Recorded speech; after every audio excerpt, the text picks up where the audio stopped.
So picture this, September 1st, 1939. German forces pour across the Polish border. It seems like one single action, right? But this was the spark, the one that lit the fire of the deadliest conflict in all of human history, World War II. So let's dig into how one single event could have such a gigantic impact. I mean, it's a massive question, isn't it? How does one country invading another one trigger a full-blown world war? It's like watching that first domino fall and knowing it's about to set off a chain reaction that wraps around the entire globe. Well, that's exactly what we're going to unpack today. All right, so here's our game plan. First, we'll set the scene. What was Europe like right before the explosion? Then, we'll look at the shocking new way Germany went to war. We'll cover Poland's incredible fight, see how the rest of the world got dragged in, and wrap up with why all of this, from so long ago, is still super relevant today. Okay, so before we dive into the invasion itself, we really have to rewind a bit. You can't just drop into September 1939 without knowing what was happening before. Think of Europe in the late 1930s as a total powder keg, just simmering with tension, anxiety, and a bunch of political bets that were about to backfire big time. One of the biggest words you'll hear from this time is appeasement. So what is it? Well, leaders in Britain and France were absolutely terrified of starting another massive war like World War I. So their strategy was basically to give Germany some of the things it was demanding, hoping that if they just gave in a little, it would satisfy them and prevent a huge conflict. Spoilers, it didn't work. And then, something totally shocking happened. Germany signed a deal with the Soviet Union. Now, these two countries were supposed to be bitter enemies. On the surface, it was just a promise not to attack each other. But they had a secret part of the deal. They actually agreed to slice Poland right down the middle and each take a piece. This was a huge deal for Germany because it meant they could invade Poland without worrying about fighting a war on two sides at once. But here's the thing, Poland wasn't on its own. It had alliances, big ones, with Britain and France, and those two countries had made a rock-solid promise. If Poland gets attacked, we've got your back. This promise was basically the tripwire. An attack on Poland didn't just mean a war with Poland, it meant a war with the British and French empires too. All right, let's shift gears and look at the actual invasion. Because when Germany attacked, it wasn't just a typical invasion. It was something new, a terrifying and brutally effective way of fighting that the world had never seen before. The strategy was called Blitzkrieg.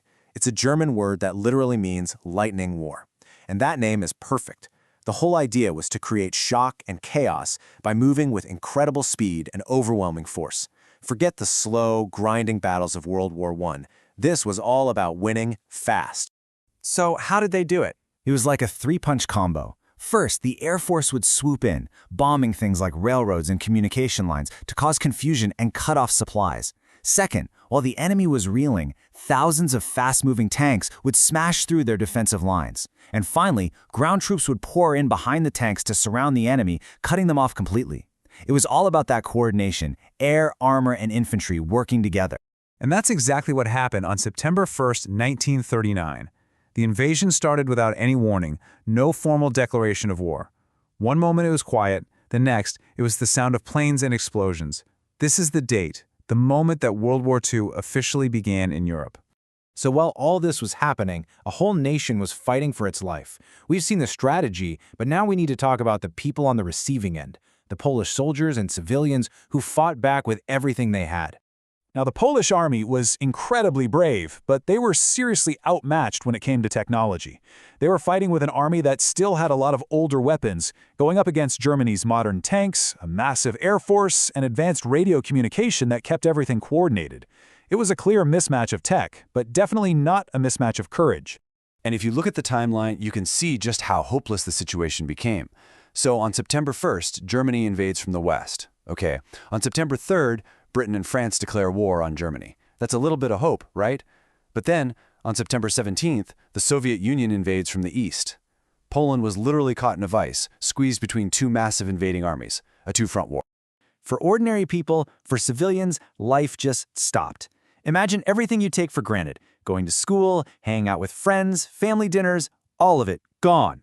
Replaced overnight by the sound of air raid sirens and a daily struggle just to find food and survive.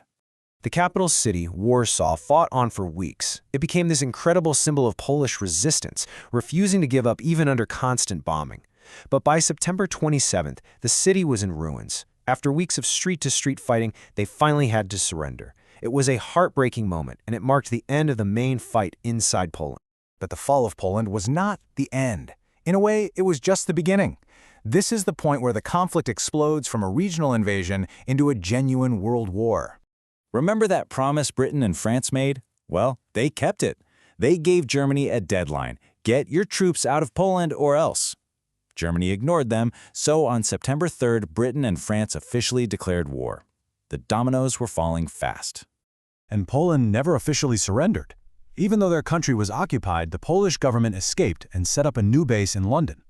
This government in exile was so important, it meant Poland still had a legal voice on the world stage. It organized Polish troops who had escaped to keep fighting, and it became a symbol of hope for people back home.